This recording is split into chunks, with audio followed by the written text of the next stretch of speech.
The Tsunami. These stories are all from the Andaman and Nicobar archipelago.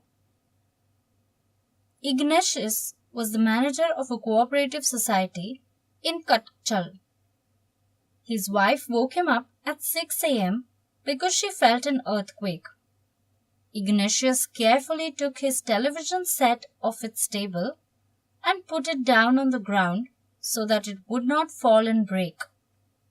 Then the family rushed out of the house. When the tremors stopped, they saw the sea rising.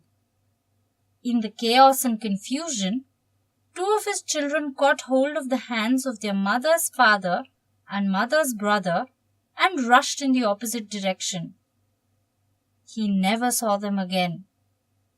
His wife was also swept away. Only the three other children who came with him were saved. Sanjeev was a policeman serving in the Kutchal Island of the Nicobar group of islands.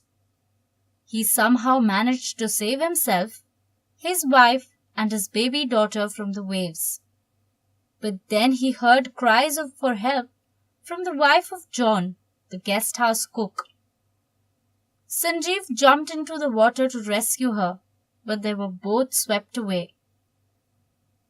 13-year-old Meghna was swept away along with her parents and 77 other people. She spent 2 days floating in the sea, holding on to a wooden door. 11 times she saw relief helicopters overhead, but they did not see her. She was brought to the shore by a wave and was found walking on the seashore in a daze. Alma's Javed was 10 years old. She was a student of Caramel Convent in Port Blair, where her father had a petrol pump. Her mother Rahila's home was in Nankauri Island.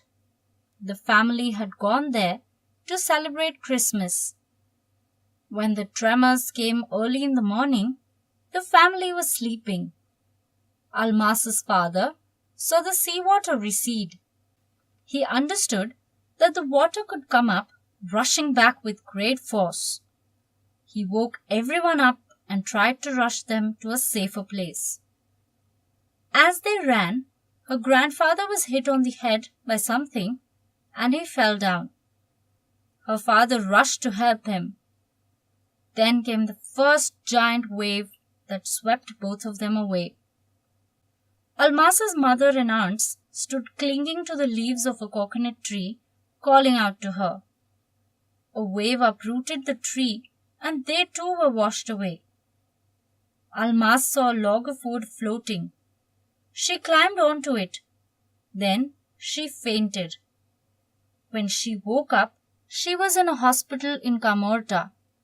From there, she was brought to Port Blair. The little girl doesn't want to talk about the incident with anyone. She is still traumatized. Now here is a story from Thailand. The Smith family from southeast England was celebrating Christmas at a beach resort in southern Thailand. Tilly Smith was a 10-year-old schoolgirl. Her sister was 7 years old. Their parents were Penny and Colin Smith. It was 26 December 2004. Deadly tsunami waves were already on their way. They had been triggered by a massive earthquake off northern Sumatra earlier that morning.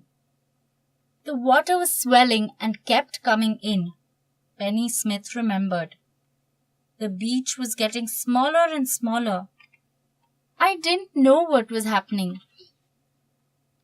But Tilly Smith sensed that something was wrong. Her mind kept going back to a geography lesson she had taken in England just 2 weeks before she flew out to Thailand with her family. Tilly saw the sea slowly rise and start to foam, bubble, and form whirlpools. She remembered that she had seen this in class in a video of a tsunami that had hit the Hawaiian Islands in 1946. Her geography teacher had shown her class the video and told them that tsunamis can be caused by earthquakes, volcanoes, and landslides. Tilly started to scream at her family to get off the beach. She talked about an earthquake under the sea. She got more and more hysterical, said her mother, Penny. I didn't know what a tsunami was, but seeing my daughter so frightened, I thought something serious must be going on. Tilly's parents took her and her sister away from the beach to the swimming pool at the hotel. A number of other tourists also left the beach with them. Then it was as if the entire sea had come out after them. I was screaming, "Run!" The family took refuge in the third floor of the hotel. The building withstood the surge of 3 tsunami waves. If they had stayed on the beach, they would not have been alive. The Smiths later met other tourists who had lost entire families. Thanks to Tilly and her geography lesson, they had been forewarned. Tilly went back to her school in England and told her classmates her terrifying tale. Before the giant waves slammed into the coast in India and Sri Lanka, wild and domestic animals seemed to know what was about to happen. They fled to safety. According to eyewitness accounts, elephants screamed and ran for higher ground. Dogs refused to go outdoors. Flamingos abandoned their low-lying breeding areas, and zoo animals rushed into their shelters and could not be enticed to come back out.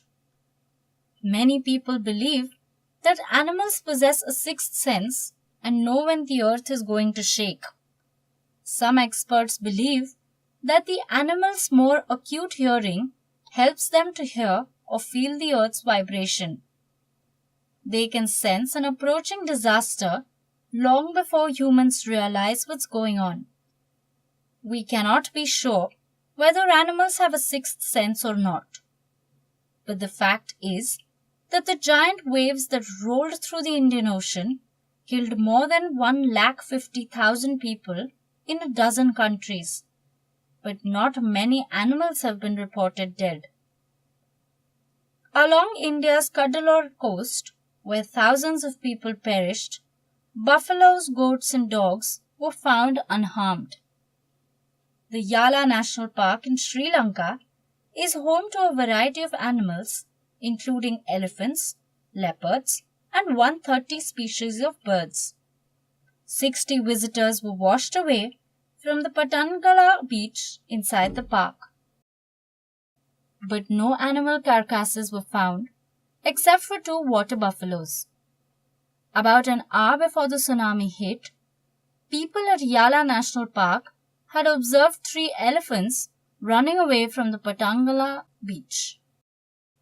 A Sri Lankan gentleman who lives on the coast near Galle said his 2 dogs would not go for their daily run on the beach. They are usually excited to go on this outing, he said. But on that day, they refused to go and most probably saved his life.